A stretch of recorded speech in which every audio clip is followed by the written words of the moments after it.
아멘.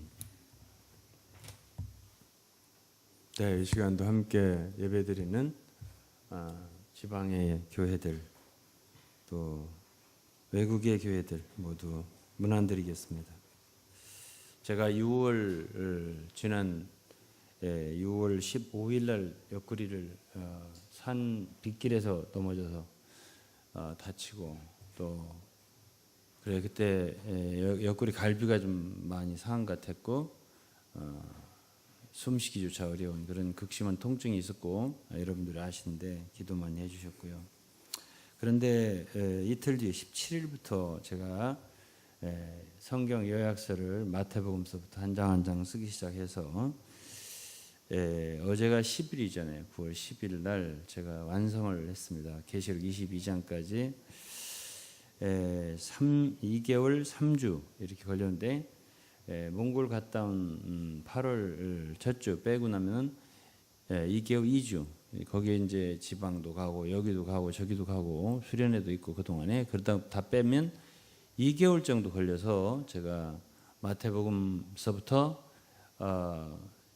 계시록까지 한 장 한 장을 그냥 대충 쓴 게 아닙니다. 한 장을 완성을 하려면 몇 번씩 읽어야 될 테고 아무리 제가 성경 공부를 많이 했다 하더라도 그렇게 쉽지 않은 시간이었습니다. 그래서 한 2개월 정도 걸려서 저는 성경 요약서를 계시록까지 다 마치게 되었습니다. 간단한 설명과 더불어서 한 장 한 장을 성경을 읽기가 편하도록 성경 읽고 싶은데 좀 어렵다고 생각되는 분들을 위해서 초신자들을 위해서 또 오래되신 분들도 성경을 좀 빨리 한번 읽고 싶고 좀 쉽게 좀 와닿게 읽고 싶고 이런 분들은 이런 분들을 위해서 저는 최선을 다해서 이 말씀을 조금 더 편안하게 읽을 수 있는 그러니까 제목이 성경 산책입니다. 산책하는 사람은 그렇게 힘들게 하지 않잖아요. 고된 운동하듯이 하지 않잖아요. 그러니까 가볍게 말씀을 대할 수 있도록 그런 마음으로 처음에는 그렇게 쓰려고 시작한 건 아니었습니다. 제가 마태복음 1장 할 때는 그때 너무 아프고 가슴이 숨쉬기가 어려울 정도로 힘드니까 주님의 고통도 한번 생각이 나고 그래서 마태복음으로 돌아가서 한번 주님의 일생을 다시 한번 생각해 보자 하고 읽으면서 썼는데 쓰다 보니까 주님 인도가 있었던 것 같아요. 그래서 이제 다 쓴 거예요. 마태, 마가, 누가, 요한, 사도, 로마 다 고린도 전후도 다 쭉 쓰게 됐습니다. 어제 이제 점심 때 모든 걸 마치고 계시록 22장을 마치고 그렇게 하고서 이제 기도를 식사 기도를 드리는데 눈물이 왈칵 쏟아졌어요. 감사했어요. 일생토록 이렇게 빨리 이제 성경을 한번 이렇게 쭉 읽은 적도 적고요. 그렇게 깊이 말씀을 한번 읽고 나니까 생각이 많이 달라지더라고요. 그래서 감사기도를 드렸습니다. 이 책을 정말 주님 손에 드립니다. 이렇게 기도하고 부디 많은 사람이 이 책을 통해서 은혜를 받고 주님을 더 깊이 알고 믿고 사랑할 수 있게 또 따를 수 있게 해달라고 또 많은 증인들이 이 책을 통해서 나올 수 있게 해달라는 기도를 드렸습니다. 기도해 주시길 바라겠습니다. 그래서 오늘 설교는 제가 신약 계시록 마지막을 하면서 계시록 할 때가 좀 제일 좀 힘을 쏟았습니다. 좀 쉽지 않잖아요. 계시록 책이라는 책 자체가. 그래도 하루에 2장, 3장, 4장 이렇게 하려니까는 쉽지는 않았습니다. 마지막 마치고 나서 가장 강렬하게 느껴진 부분 그것이 오늘 제목 바벨론과 새 예루살렘의 광경입니다. 성경 전체를 읽어볼 때에 이 마지막 성경 계시록 마지막에 있는 새 예루살렘 그거는 하나님의 목표이기도 하고 그분의 역사의 최종 작품이기도 합니다. 그래서 이것을 저는 오늘 한번 여러분들과 나누고 은혜를 얻고 싶습니다. 하나님이 우주를 창조하시고 하늘과 땅, 만물 그리고 그 가운데 사람을 창조하셨습니다. 물론 하나님께는 인간이 피조되기 전에 그분을 찬미하고 섬길 종들이 많았습니다. 그게 바로 천사들입니다. 그래서 요한계시록 4장에 보면 보호자를 둘러싸고 천사들의 찬송이 있습니다. 24장로들이 나오잖아요. 네 생물이 나오고 다 그것들은 천사들의 종류입니다. 인간이 아니죠. 그들의 찬미가 좋죠. 놀랍고. 그러나 그 찬미에는 인간의, 그러니까 구속된 인간의 찬미가 빠져 있습니다. 그냥 다만 인간이 피조되고 구속되어서 하늘로 들려 올려지기 전에 하늘의 광경이니까 그때는 이제 천군 천사의 찬미가 있는 거예요. 24장로들은 인간 장로가 아니에요. 그건 천사들의 대표들이란 말입니다. 이런 것도 이제 계시록을 깊이 연구하지 않은 사람들은 잘 몰라요. 그래서 이제 그들이 사람인 줄 알고 면류관을 던지면서 찬송한다고 그런 소리를 하잖아요. 우리 찬송에도 있잖아요. 그거는 천사들의 찬송입니다. 그런데 이제 계시록 이제 많은 역사가 있고 마지막 부분이 이제 22장까지잖아요. 19장이 올 때 거기에 이제 사람들이 이제 구속받은 인간들이 하늘에 올라가서 찬송을 할 때 그때는 그 24장로들이나 또는 수많은 천사들이나 또는 내생물까지도 구속받은 하나님의 자녀들의 찬송에 화답할 뿐 찬양의 주체는 어디까지나 천사들이 아니에요. 이제 인간으로 대치되는 거예요. 하나님을 섬기고 하나님께 영광 돌리고 하나님의 그 은혜를 찬미할 자들은 인간이에요. 그들이 찬송을 할 때는 이제는 더 이상 천사들은 주체가 되지 못합니다. 찬양의 주체는 어디까지나 인간들이에요. 천사들은 하나님의 그 큰 사랑을 몰라요. 구속을 받지 않았잖아요. 하나님의 그 보혈로 그 십자가의 그 깊은 사랑을 그 깊이 타락했다가 죄에서부터 구속된 그 은혜를 잘 모르거든요. 우주의 창조, 하나님의 전능성, 능력 이런 거는 알죠. 천사들이. 그러니까 그들의 찬양은 제한적이에요. 그러나 하나님은 사실 하나님의 본성은 사랑이고 그 크신 긍휼과 자비잖아요. 이런 것들을 얻은 게 바로 우리 인간이고 죄인들이었다가 구원받은 하나님 자녀들이기 때문에 그들의 찬양이 결국 나중엔 하나님 찬양의 주체가 되는 거예요. 그렇게 되니까 이제 물러서는 거예요. 천군 천사들이. 그리고 그들이 찬양할 때 이제 아멘하고 엎드려서 경배하고 화답하는 거예요. 이것이 계시록 전반부하고 후반부의 차이예요. 그런데 이제 그런 모든 역사에서 막판에 마지막에 나오는 것이 바로 새 예루살렘인데 새 예루살렘을 다른 말로 어린 양의 신부라고 해요. 그냥 결국 성경에 왜 그럼 하나님이 우주를 창조했냐? 하늘과 땅 왜 있어? 왜 천사는 왜 지었냐? 결국 계시록에 천사들의 임무가 많이 나와요. 7 천사가 뭐 7 대접을 가졌더라. 뭐 네모퉁이에 천사들이 있더라. 여러 가지 천사들이 나오는데 천사들이 주로 뭘 하냐면은 이 땅을 심판하는 일을 많이 해요. 심판할 때 많이 사용돼요.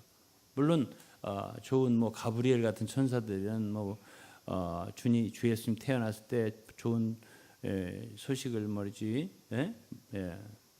그 요한의 어머니한테도 나타나고 뭐 여러 가지 일도 하죠. 좋은 일도. 그렇지만은 계시록에 보면은 심판에 많이 참여돼요. 그런데 그런 많은 역사, 최종적인 역사는 뭐냐? 그게 바로 신부를 얻는 거예요. 심지어 예수 그리스도의 갈보리의 십자가, 그 십자가의 역사는 무엇으로 있냐? 부활과 승천과 그 많은 하늘 보좌에서 하신 역사, 결론은 뭐냐 하니까는 결국은 뭐예요? 신부를 얻는 거예요. 어린 양의 신부입니다. 계시록 19장 6절, 또 내가 들으니 허다한 무리의 음성도 같고 물소리도 같고 큰 뇌성도 같아서 가로되 할렐루야, 우리 주 하나님과 전능하신 이가 통치하시다. 우리가 즐거워 크게 기뻐하여 그의 영광을 돌리세. 어린 양의 혼인 기약이 이르렀고, 이 성경 마지막 부분에 나오는 게 어린 양의 혼인 기약이 이르렀고 그 아내가 예비하였으니, 이렇게 말하는 것은 결국 뭘 얘기하는 거죠? 예? 성경의 모든 역사의 맨 마지막은 어린 양 예수 그리스도의 혼인이에요. 그리고 그 아내가 얻어지는 일입니다. 21장 2절은 또 내가 보매 거룩한 성 새 예루살렘이 하나님께로부터 하늘에서 내려오니 그 예비한 것이 신부가 남편을 위하여 단장한 것 같더라. 새 예루살렘 성이 하늘에서 내려오는데 신부가 남편을 위하여 단장한 것 같더라. 우리 옛날 한국 전통 결혼식은 그 신부를 아주 예쁘게 꾸미고 여기에다가 연지곤지 바르고 그렇게 꽃가운 입혀서 이렇게 결혼식장에 데리고 나와요. 지금도 뭐 거의 비슷하게 서양식도 그렇지 하지만은 신부가 남편을 위하여 예비한 것 같다. 계시록 21장 9절은 일곱 대접을 가지고 마지막 일곱 재앙을 가진 일곱 천사, 일곱 재앙을 담은 일곱 천사, 다 천사들이 심판하는 거잖아요. 하나가 나와서 내게 말하되 가로되 이리 오라. 내가 신부 곧 어린 양의 아내를 내게 보이리라. 내가 신부 곧 어린 양의 아내를 내게 보이리라. 신부를 봐야 돼요. 오늘은 하나님의 어린 양의 아내 새 예루살렘을 좀 보고 싶습니다. 10절입니다. 성령으로 나를 데리고 크고 높은 산으로 올라가 하나님께로부터 하늘에서 내려오는 거룩한 성 예루살렘을 보이니 하나님의 영광이 있으면 그 성의 빛이 지극히 귀한 보석 같고 벽옥과 수정같이 막더라 그랬습니다. 그러니까 하나님의 어린 양 예수죠. 예수 그리스도. 그러니까 아버지 하나님, 성부 하나님은 아들 하나님의 아내를 만들어주는 것이 우주적이고 역대의 창조로부터 시작해서 창조가 맞춰질 때까지 온 역사의 결정판이에요. 결론입니다. 목적입니다. 그러니까 우리는 이것을 알아야겠죠. 오늘 교회는 왜 있어요? 교회가 바로 그쪽으로 가는 길이에요. 교회가 바로 그리스도의 신부가 되기 위한 준비, 단장 중이에요 지금. 그것에 이르지 않으면 아무 소용이 없는 거예요. 그래서 오늘 신부의 특징을 좀 보겠습니다. 아가서에 대해서 구약에 아가서 6장 8절에 보면 왕후가 60이요 비빈이 80이요 시녀가 무수하되, 그러니까 신자들 중에도 아주 신부, 그리스도의 완전한 하나의 신부는 하나예요. 이제 여러 가지 뭐 왕후들도 있고 빈들도 있고 시녀도 있는데 9절에 보면 나의 비둘기 나의 완전한 자는 하나뿐이로구나. 그는 그 어미의 외딸이요. 참 귀하다는 거지. 그런 신부의 길을 걸어가는 사람들은 아주 귀하다는 거예요. 외딸이요 그 낳은 자 귀중히 여기는 자로구나. 여자들이 그를 보고 복된 자라 하고 왕후와 비빈들도 그를 칭찬하는 거예요. 10절이에요. 어떻게 생겼냐면 아침빛같이 뚜렷하고 희미하지 않다는 거예요. 네? 어린 양의 신부는 희미하지 않다는 거예요. 저녁 같지 않다는 거죠. 아침 해가 쫙 비쳤을 때 그때 나타난 모습 같다는 거죠. 아침빛같이 뚜렷하고 달같이 아름답고 해같이 맑고 기치를 벌린 군대같이 어미한 여자가 누구인가. 이게 신부라는 얘기예요. 그러니까 어린 양의 신부는 어떻게 생겼다고요? 아주 맑다는 것입니다. 계시록 21장 18절은 그 새 예루살렘 성의 모습을 쭉 얘기해요. 성곽, 그 벽은 144규빗 경기 높아요. 벽옥으로 쌓였고 그 성은 정금이다. 네. 정금인데 맑은 유리 같더라는 거예요. 여러분들이 금이 유리 같은 금을 보셨습니까? 금이 정금인데 유리 같더라는 거예요. 다 읽을 수는 없고 21장을 보겠습니다. 그 12문은 12진주니 문마다 한 진주요. 진주가 너 얼마나 큰지요. 문 하나를 한 진주 하나씩 갖고 만드는. 성의 길은 맑은 유리 같은 정금이다. 길을 보니까 거기에 진흙도 없고 길이 너무 맑은 거예요. 정금으로 되어 있는데 유리 같더라는 뭐 어떤 소리예요? 투명하더라는 얘기지. 거기서 어떻게 거짓말을 하겠어요?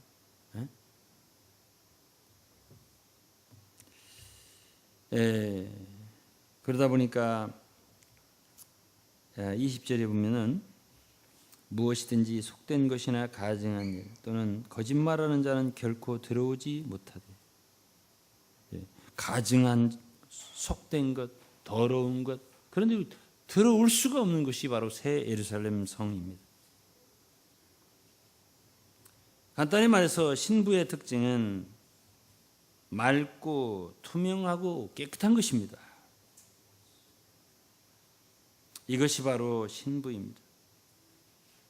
진주와 보석, 유리 같은 정금, 이것은 원래 인간 우리의 본래 아니에요. 본래 우리가 아니에요. 다 변화된 것들입니다.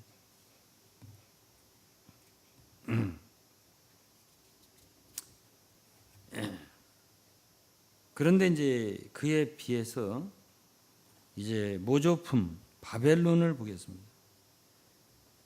바벨론은 큰 성이라고 그랬어요.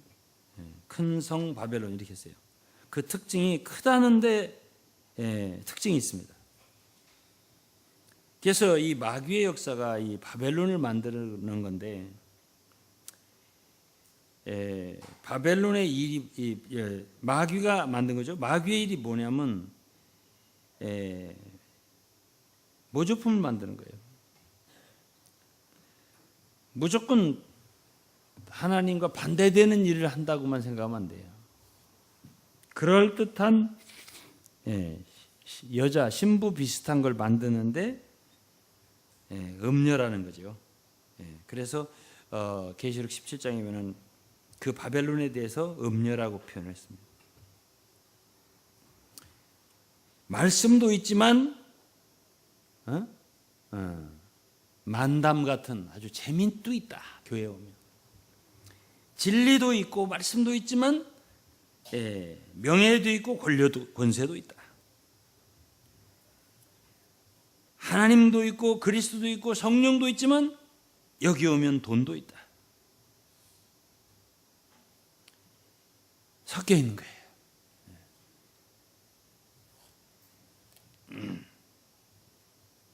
그 원래 이 바벨이라고 하는 것이 바벨론, 히브리어는 바벨이에요. 창세기 11장부터 나옵니다. 바벨이는 인간들이 만들어낸 조직, 그런 그 작품. 바벨탑을 쌓잖아요. 다 자기의 이름을 내고 싶다. 자기가 높아지고 싶다. 그거잖아요. 바벨탑이. 우리는 우리 이름을 내야 되겠다. 이 세상에서 이름 내려면 힘드니까 고시도 붙어야 되고 국회의원도가 다 타려면 돈 들고 힘들잖아요. 그거 당선되려면. 그러니까 교회를 오는 거야. 교회도 사람들이 많이 모이잖아요. 그러니까 거기서 명예를 쉽게 얻을 수 있고, 거기서 쉽게 가수노릇도 할 수 있고, 거기서 쉽게 춤꾼도 될 수 있고, 많은 걸 그거 쉽게 얻을 수 있단 말이죠. 그래서 혼잡하게 만드는 거예요. 마귀는 그런 짓을 하는 거예요. 혼잡하게 만드는 거예요. 다 있잖아요 여기에. 예? 이렇게 하는 것입니다. 계시록 마지막에 올 때에 하나님이 가장 미워하시고 싫어하시고 극도로 심판하시고 하는 게 뭐냐면 바로 바벨론 음녀입니다.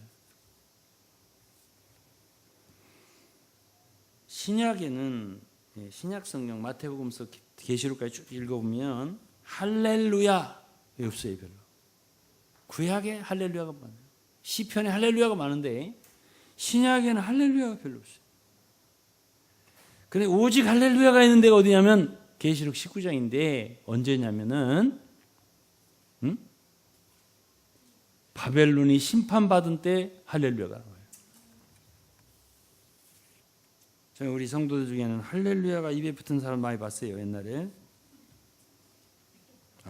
참 믿음 다 좋고 참 좋나 보다 했더니 조금 있다가 딴 데 가뿐히더라고요. 뭐 나만 쳐다보면 할렐루야 이렇게 하고 그러더니 어디로 가뿐히더라고요. 물론 뭐 저를 떠났다고 다 나쁘다는 뜻은 아닌데 그래도 그렇게 빨리 왔다 빨리 떠날 수가 없어요. 그게 신약 성경에는 그렇게 할렐루야가 많지 않아요. 무슨 길이 고속도로를 차로 달리는데 빡빡하게 안 막히다가 뚫히니까 할렐루야 하는 사람도 있고, 저도 그럴 때 할렐루야 할 때가 있긴 있지만은 복권이 당첨됐다고 할렐루야 하는 사람도 있고, 그것도 뭐 1등도 아니고 뭐 끄트머리 하나 몇만 원 얻다 할렐루야 하는 사람도 있고. 그런 할렐루야는 별로 할렐루야답지 않은 할렐루야. 신약에는 그렇게 가치 없는 데 할렐루야를 안 하고 하나님이 정말로 혐오하시고 미워하시고 정말 아니다 저거는 하는 게 바로 음녀예요. 바벨론. 그것이 심판받을 때 그때 할렐루야가 나와요. 그거는 성경 갖고 읽어드릴게요.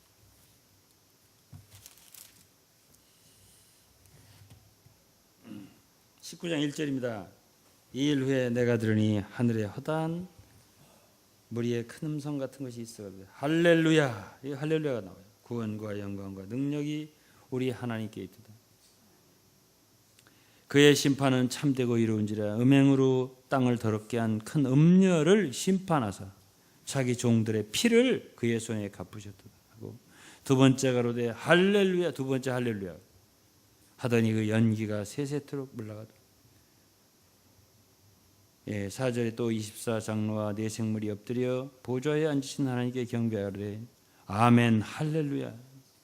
보좌에서 음성이 나서 가로되 하나님의 종들 곧 그를 경외하는 너희들아 물은대수하고 다 우리 하나님께 찬송하라 하더라. 6절에 또 내가 들으니 허다한 물의 음성도 같고 많은 물소리도 같고 큰 뇌성도 같아서 가로되 할렐루야. 우리 주 하나님 그 전능하신 이가 통치하시도다. 우리가 즐거워하고 크게 기뻐하여 그에게 영광을 돌리세. 어린 양의 혼인기약이 이르렀고 그 아내가 예비하였습니다. 이 할렐루야가 나오는 것이 바로 이 부분뿐이에요. 다 읽어드린 거예요. 신약에 이 부분뿐이에요. 그러니까 음녀가 심판받고 어린 양의 신부가 나타날 때 할렐루야가 나온 거예요. 복권 당첨됐다 할렐루야는 한 번도 없어요. 차가 확 뚫렸다고 할렐루야도 없고 없어요. 내가 원하던 게 정말 이루어졌다고 할렐루야도 없고 신약에는. 그렇다고 해서 할렐루야 하지 말라는 건 아니에요. 아닌데 그렇게 참 신약에서 그 할렐루야 찬미가 많이 나온 것이 바로 음녀가 심판받은 것이고, 이 바벨론 음녀를 심판하는 것에 대해서 몇 번 나와요. 몇 번 계시록에. 또 나오고 또 나오고 무너졌도다 무너졌도다. 큰 성 바벨론. 그 무너진 것이 그렇게 기쁜 거예요.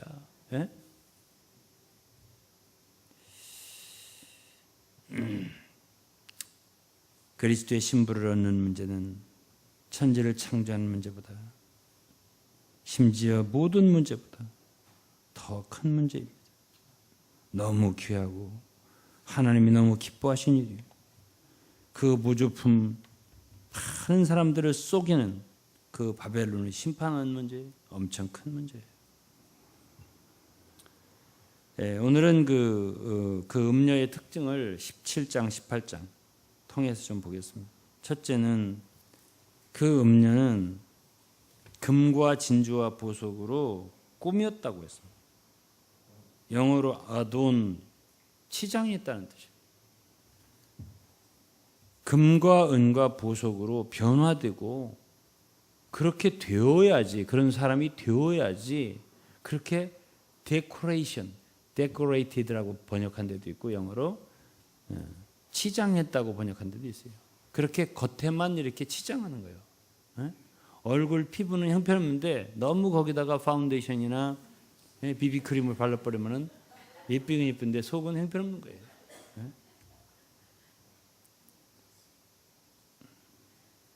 그리고 입술도 원래부터 빨개야지 거기다 계속 빨갛게 칠해놓고 건강해야지. 건강. 피부도 건강하고 모든 게 건강해야지. 그 속에서부터 나와야지. 금이 거기서 속에서부터 진주가 보석이 나와야지 겉에만 치장한 걸 음녀라고 그래요. 그리고 음녀는 금잔을 손에 들고 있었다고 했습니다. 예? 금이 돼야지 손에 들었다가 하면 필요할 때만 들었다가 놓는 거거든요. 예? 그러고서 손에 술잔을 들거든. 예? 그러면 그게 다 음녀가 하는 짓들이에요.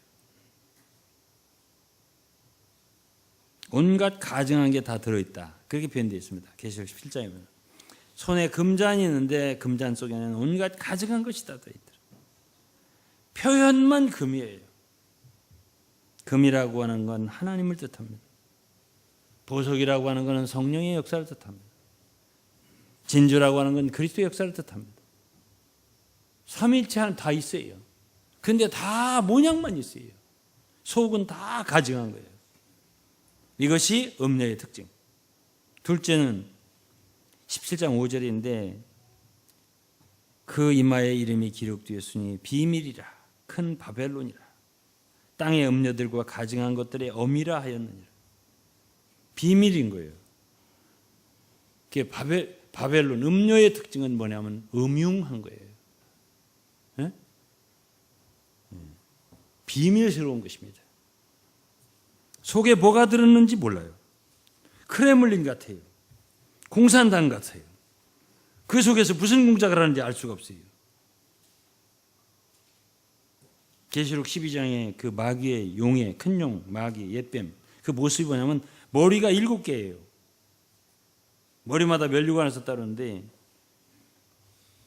이 머리 가지고 안 되면 저 머리로 하고 저 머리 가지고 이 머리로 하고 7개라 우리같이 한 머리만 있는 사람은 감당이 안 되는 거예요. 그렇기 때문에 그리스도의 머리가 아니면 감당 안 되는 거예요. 구원의 투구와 소망의 투구, 갑옷을 그 투구를 써야지 안 돼요. 우리 머리 갖고는 대적이 안 되는 게 뱀이에요. 사탄이란 말이죠. 7개인데요. 어떤 때는 이 머리 갖고 나와. 어떤 때는 저 머리 갖고 나와. 다중인격자. 이렇게 눈구렁이가 몇 마리가 들어있는 거죠. 이렇게 나오기 때문에 우리는 감당할 수가 없어요. 그게 바로 마귀입니다. 그러니까 음흉하죠. 이렇게 나올 때 이렇게 아주 친절하게, 아주 아름답게, 다정하게, 부드럽게 나오다가 어떤 때는 깡패처럼 나오고, 종잡을 수가 없는 거예요. 다른 머리가 나온 거예요. 아니 사탄이 정말이에요. 머리가 7개예요. 계시록 12장을 읽어보세요. 셋째는 18장 2절에 귀신의 처소와 각종 더러운 영에 모이는 것과 가증한 새에 모이는 것이 되었다. 그러니까 마귀, 귀신도 성경에 보면 하나님 알아요. 원래 이것들도 이게 하나님을 경배하고 예배도 보고 그랬던 사람들 그 존재 같아요. 원래가. 그러니까 뭐 금방 알잖아요. 사람들은 모르는데 귀신들이 뭔지 알아보고 뭐 예수여 심지어 바울도 알잖아요. 바울도. 저 사람이 거룩한 하나님의 종, 복음의 하나님의 말씀을 전하는 자들이라 막 계속 하니까 사도 바울이 너무 괴로워서 귀신아 나와라 이렇게 귀신을 쫓아내는 게 있잖아요. 귀신이 아는 거예요. 그러니까 귀신이 그저 대놓고 뭐 노름하고 화투치고 뭐 술 마시고 이런 거 재미없어야 해요. 그런 데는 귀신이 어떤 데를 좋아하냐면은 신앙적인 것도 있으면서도 살짝 아니게 하고 예수를 참 믿는 것 같지만 돈도 사랑하고 아주 이렇게 하는 거 있잖아요. 그리고 살짝 속이는 거 그런 데를 좋아해요. 귀신이. 그게 바로 뭐냐면 바벨론의 특징이거든요. 그래가지고 이제 헌신도 하냐? 헌신이 있죠. 물질도 드리고 헌신도 하고 한데 거기에 마귀가 귀신이 들어오는 거야. 육체가 들어오는 거지. 거짓도 들어오는 거예요. 아나니아와 삽비라 보세요. 그 사람이 헌신 안 했습니까? 밭을 안 팔았어요? 땅 팔았습니까? 안 팔았습니까? 팔았어요. 아이고 아나니아 삽비라만 또 못한 엔색한 사람들이 많아요. 팔아봤어요? 팔았어요. 그런데 다 안 드렸어요. 일부만 드리고 살짝 속였어요. 그러고서 다 드린 것처럼 사람들한테 명성과 야 대단한 믿음을 갖고 대단한 헌신을 했네 이렇게 하는 그런 걸 받고 싶은 거예요. 그런 거 제일 싫어하세요. 하나님이. 베드로 앞에서 즉사했어요. 아나니아가 먼저 죽고 그 다음에 부인이 따라 들었어요. 판 것이 이것뿐이냐? 예. 거기 죽어버렸어요. 제일 싫어하는 거예요. 하나님이. 그런 거 같은데 아닌 거 이런 거 있잖아요. 그게 바로 바벨론의 특징이란 말이에요. 사도행전 8장이면 사마리아 성에 그 마술사가 있어요. 시므온이라고 하는 사람. 그 사람도 빌립을 보고서 자기보다 더 잘하거든. 실제로 하거든. 이 사람은 막 기도하고 그러니까 성령 막 병도 치료되고 뭐 안전병이가 일어나고 막 역사가 일어나니까 따라다니면서 야 하고서 이 시므온도 예수를 믿고 침례받고 온 가족이 계속 따라다니면서 하는데 기도하고 그러니까 막 성령 받고 거기서 방언도 하고 예언도 하고 이런 일이 일어나니까 사정을 하는 거예요. 베드로 요한한테. 베드로 요한이 갔을 때 이제 그런 역사가 일어났어요. 나한테도 그런 좀 기도하면 나도 성령 세를 받게 해갖고 나도 그런 권세를 있게 해갖고 좀 어떻게 좀 돈 좀 한번 벌어보게 해달라고 그렇게 하니까 내는 마음이 속에 악독이 가득한 놈이구나. 너는 회개하라. 그렇지 않으면 이 돈과 이 은과 돈과 함께 망할지어다. 베드로가 그랬어요. 바로 이렇게 하나님도 사랑하고 믿는 것 같은데 또 뭐 따라다니는데 그 속에 의도는 다른 데 있는 거예요. 그런 걸 바벨론이라고 하는 거예요. 그러면 다시 막 바꿔서 새 예루살렘은 뭐가 다르다고 했어요? 새 예루살렘은 투명한 거예요. 맑은 거예요. 깨끗하고 순수한 거예요. 그 신부예요. 그럼 모조품은 바벨론은 다 있는 것 같은데 신부가 갖고 있는 다 있는 것 같은데 이중이에요. 삼중이에요. 복잡해요. 침침해요. 칙칙해요. 이것이 바로 음료입니다. 사람들이 저한테 가끔 말해요. 유 목사님 너무 그렇게 맑게 하지 마세요. 너무 그렇게 밝게 하지 마세요. 그렇게 맑은 물에는 고기가 놀지 않아요. 좀 흐리멍텅하게 해놔야 고기들이 많이 오는 거예요. 하고 나한테 목회 코치를 하더라고요. 옛날부터. 여러분 귀신이 모이는 곳 어디에 모이겠어요? 그런 데 모이는 거예요. 거짓도 살짝살짝 하는데 사기도 가끔 살짝살짝 치는데 새는 어디에 모여요? 큰 나무가 돼야 돼요. 큰 나무가 돼야 새가 기도.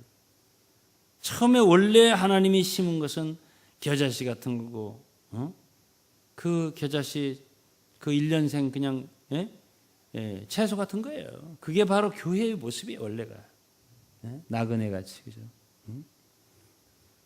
그게 교회인데, 이것이 느부갓네살 왕 때 다니엘에게 보여줬던 그 느부갓네살 왕국이 어때요? 큰 나무가 돼가고 새가 깃들었다 했잖아요. 그게 마태복음에 보면 천국의 비밀을 말해준다고 하면서 예수님께서 말씀하신 게 뭐예요? 겨자씨를 심었는데 어떻게 변질이 돼갖고 큰 나무가 돼갖고 새가 깃든다 하겠습니다. 오늘날 어떤 학자들은 그것이 교회의 번창과 발전이랍니다. 교회 번창과 발전 맞아요. 외형적이. 그러나 그건 본질이 변질된 것입니다. 원래 채소를 심은 거예요. 근데 나무가 돼버리면 변질된 거거든요. 하나님은 종류대로 창조를 하시는 분이고 뭐든지 남자 여자 구분되는 게 좋아야지. 이건 또 남자인데 뭐 머리도 여자같이 하고 다니고 남자 여자는 또 여자같이 하고 다니고 또 남자같이 머슴애같이 하고 다니고 옷도 남자 옷을 입어야 하는데 여자 옷을 입고 이런 걸 되게 싫어하세요. 구약에 보면 율법에 그런 게 정해져 있어요. 남성은 남성같이 하고 다녀야죠. 안 그렇습니까? 그걸 싫어하세요. 근데 그게 섞으면 안 된단 말이에요. 섞는 걸 안 좋아해요, 하나님이. 말과 소도 결의하지 마라. 함께 하지 마라. 뭐든지. 양털과 뱃이 함께 섞어서 하지 마라. 이게 구약에서 얘기하는 하나님은 썩는 거 싫어해요. 종류는 종류대로 창조하신 분이에요. 새는 새도 종류대로, 물고기는 물기 종류대로, 짐승은 짐승 종류대로 이렇게 지어야 되는데 이건 인간도 아니고 짐승도 아니고 섞여가지고 그건 아니죠. 그렇죠? 그러니까 마태복음 13장에 읽어보면은 겨자씨 같은 그 풀인데 풀이잖아요. 이 나무가 돼버려 큰 나무가 돼서 어떤 사람은 기도를 그렇게 우리 교회가 큰 나무가 돼서 새들이 깃들게 하여 주시옵소서. 많은 새들이 깃들게 하여 주옵소서. 성경을 잘 모르니까 그렇게 기도하신 분들도 옛날에 있었는데 제가 가만뒀어요. 나중에 가면 자연히 알겠지 싶어가지고. 지금 그렇게 기도하는 분들 없으시죠? 성경에 새들은 하나도 좋게 말한 데가 없어요. 그걸 그렇게 말한데도 길가에 떨어진 하나님의 말씀 씨가 누가 찍어 먹었다 했냐면 새가 찍어 먹었다 했거든요. 새 좋은 게 없어요. 이제 선거철이 되면은 선거에 당선되면 뭐가 되죠? 권력도 얻지, 명예도 얻지. 그러니까 선거 때만 되면 새들이 또 몰려드는 것을 철새라고 하더라고. 제가 하는 소리 아니고 그렇게 말을 하더라고. 그래가지고 새가 날아든다. 온갖 잡새가 날아든다. 새 중에는 봉황새, 만수문전의 풍년새, 산고 곡식의 무인처, 춘향비조 무새들이 농춘하도에 짝을 지어 쌍거리에 날아든다. 이거 알아요? 이 노래 되게 어려운 노래예요. 저 산으로 가다 뻗고 좌우로 날아 오르문다. 새가 좋은 거예요? 온갖 잡새가 좋은 거냐고요?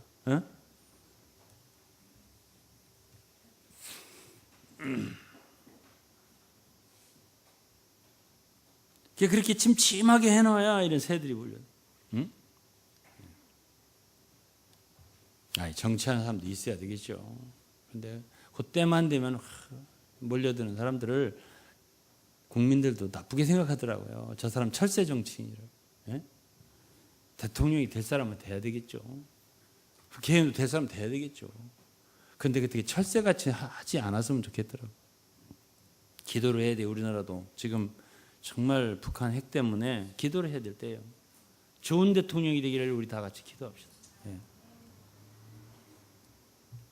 그럼 우리는 어떻게 새 예루살렘의 길을 가야 되는가? 이걸 이제 마지막으로 얘기를 드리겠습니다. 새 예루살렘은 맑고 깨끗한 성이라고 그랬어요. 제가. 그러니까 어떻게 돼요? 우리는 깨끗하고 맑아지기를 사모해야 돼요. 이 비전을 봐야 돼요. 비전을. 새 예루살렘은 먼저 그 새 예루살렘 성 요한이 가서 높은 산에 가서 봤어요. 하늘로부터 내려오는 보니까 그 빛도 벽옥같이 맑다는 거. 그 빛도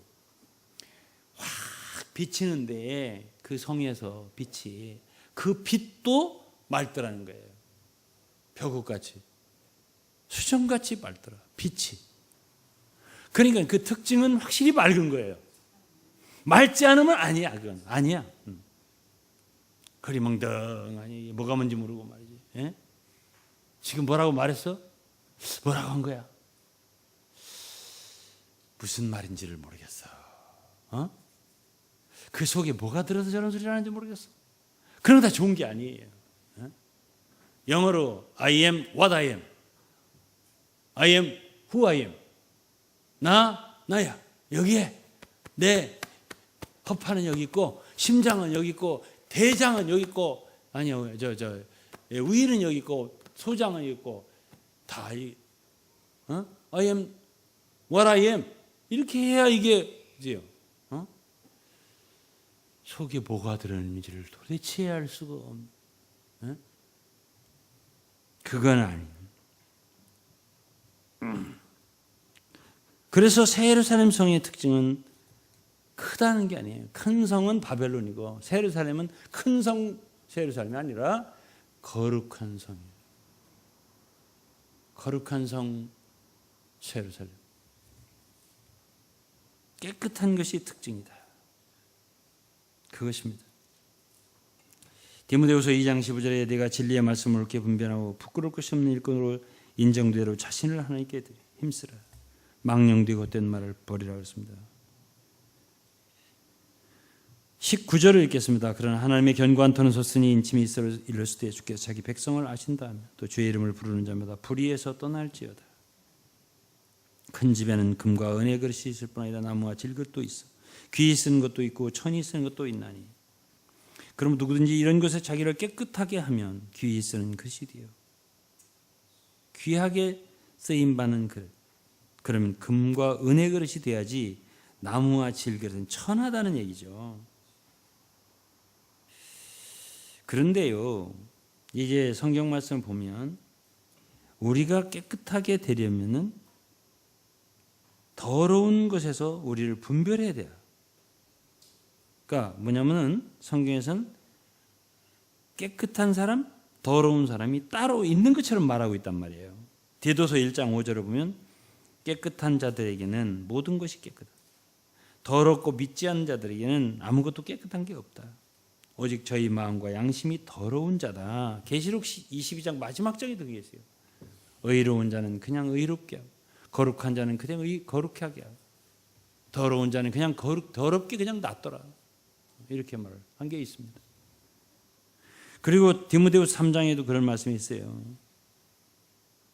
사람들이 자기를 사랑하고 돈을 사랑하고 자기가 교만하고 회방하고 부모를 거역하고 무정하고 원통을 풀지 않고 이런 사람들이 있다는 거예요.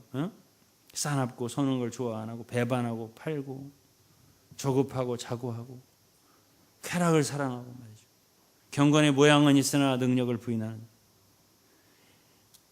바울은 디모데에게 너는 이 같은 자들에게서 돌아서라 그랬습니다. 그런 사람이 있다 이거죠. 네가 그런 사람 바꿀 것 같죠. 못 바꾼다는 뜻도 되겠습니다. 영어로 이런 격언이 있습니다. Birds, 새들 of a feather flocks together. 들어봤죠? 같은 깃털의 새들이 끼리끼리 다닌다고. 어떤 사람들을 사귀나를 보면 그 사람이 그런 사람이에요. 그 친구들이 바로 그 사람이에요. 그래서 첫째로 우리가 깨끗하고 그렇게 되면 천한 것들, 속된 것들, 불의한 것들에게서 우리가 분별돼야 되는 거예요. 나와야 되는 거예요. 우리 학생들 여기 오늘 예배 참석했구만.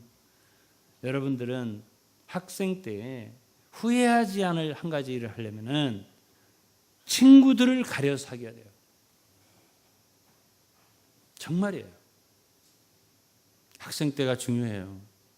여러분 졸업하고 사회인이 됐을 때 결혼해서 여러분들 이제 자식도 생기고 다 생길 거 아니겠어요? 네? 일생 고생하지 않으려면은 학생 때 공부를 잘해야 돼요. 성실하게. 좋은 인격을 만들어야 되는데 무엇이 중요한 줄 아세요? 친구예요. 어떤 사람을 사귀냐.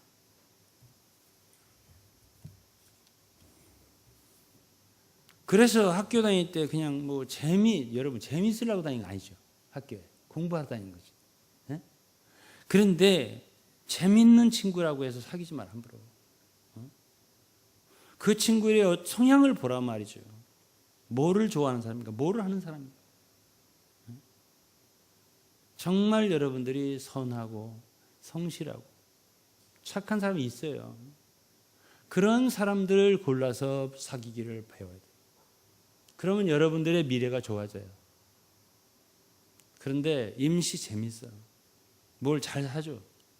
근데 거짓말 살짝살짝 하고, 응? 배신하고 말이지. 뒤통수 치고 이런 애들 있잖아요. 사귀지 마. 그런 사람. 응? 그러면 여러분들이 후회를 해. 나중에 나이 먹어서 그때 공부할 때 나 걔 때문에 공부 못해. 그런 소리 할 소용도 없어요. 응? 저도 친구들한테 가끔 미안하다 소리를 할 때가 있어요. 넌 나 때문에 공부 못해. 미안하다야. 응?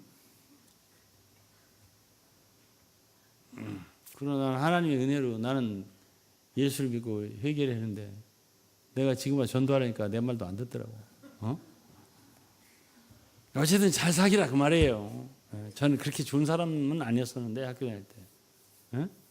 그래도 주님의 은혜로 구원을 받고 새 사람이 됐으니까 정말 감사한데 내 친구들도 많이 구원해 주고 난 지금도 친구들 구원받기를 정말 항상 원해요.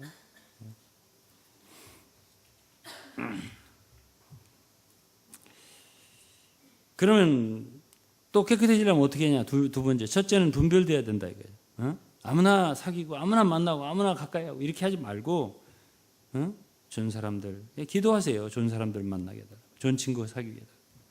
여러분 학생도 그렇게 하실 수 있어요. 사람 잘못 사귀면 인생을 망치게 되는 것이다. 이거를 참고로 꼭 아세요. 둘째는 말씀.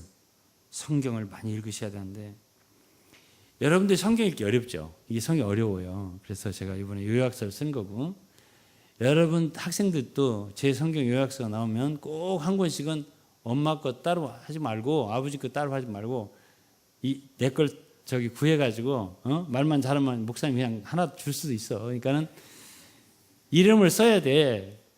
예? 신유은, 신하은 이게 따로 써야 돼. 유은이 거 따로 있고 하은이 거 따로 있어야 돼. 김봄 따로 있어야 돼. 김여명 따로 있어야 돼. 예? 따로 살 거예요? 안 살 거예요? 경호, 유경호 따로 이름을 써야 돼. 예? 알겠어? 예? 진우 살 거야? 안 살 거야? 구할 거야? 안 구할 거야? 그래가지고 하나씩 가지고 읽어야 돼요. 읽어보면 너무 좋아. 이 성경이 이렇게 좋은 책이네. 이렇게 이해가 빨리 되고 여러분들 정말 가장 재밌는 소설책이나 만화책보다 더 재밌어요. 내 말을 믿으시라고. 나중에 나오면 이렇게 말씀을 자꾸 읽잖아. 그러면 청년이 그 행실을 무엇으로 깨끗하게 하냐고. 시편 119편에 그러는데 말씀을 자꾸 읽으면 말씀 안에는 씻는 물이 있어요. The water in the word. 영어로 이 말씀 안에는 물이 있어요. H2O가 있어요. 말씀 속에. 정말이에요. 내 말을 믿으세요. 그 말씀을 계속 읽으면 깨끗해져요. 그리고 말씀을 자꾸 읽다 보면 나쁜 친구들이 멀어져요. 자꾸만. 왜? 내 본질이 변하니까. 정말이에요. 제 말을 꼭 믿으세요. 깨끗해진다 했어요. 영어로 한번 읽어볼게요. 에베소서 5장 26절 말씀이에요. 이는 물로 씻어 말씀으로 깨끗하게 하사 이래 돼 있어요. 거룩하게 하시고 깨끗하고 거룩하게 되면 말씀에 물로 씻어야 돼요. 항상 to make her holy, cleansing her by the washing with water through the word. 말씀에 의해서 그 물로 깨끗하게 되고 거룩하게 될 수 있다. 이런 뜻입니다. 그 다음에 셋째, 이제 말씀을 읽다 보면 자연히 빛이 있게 되고 회개와 자백과 기도를 할 수 있게 돼요. 그러면 자백하고 회개하면 어떻게 돼요? 예수의 피로 또 깨끗게 씻어질 수가 있어요. 요한일서 1장 9절 말씀. 만약 우리가 우리 죄를 자백하면 저는 미쁘시고 의로우사 우리 죄를 사하시며 모든 불의에서 우리를 깨끗하게 하실 것이고, 깨끗게 되는 비결이 있잖아요. 그 다음에 넷째는 성도들과의 교제, 사귐, 권면, 가르침, 이런 것들이에요. 이게 서로 발을 씻어주는 건데, 요한복음 13장 7절은 예수님께서 말씀하셨어요. 나의 하는 것을 내가 이제는 알지 못하나 이후에는 알리라. 무엇을 하시고 이렇게 말씀하셨어요? 제자들의 발을 씻어주신다. 그러니까 베드로는 내 발을 절대로 씻기지 못하시이다. 예수께서 대답하시되 내가 너를 씻기지 아니하면 네가 나와 상관이 없는.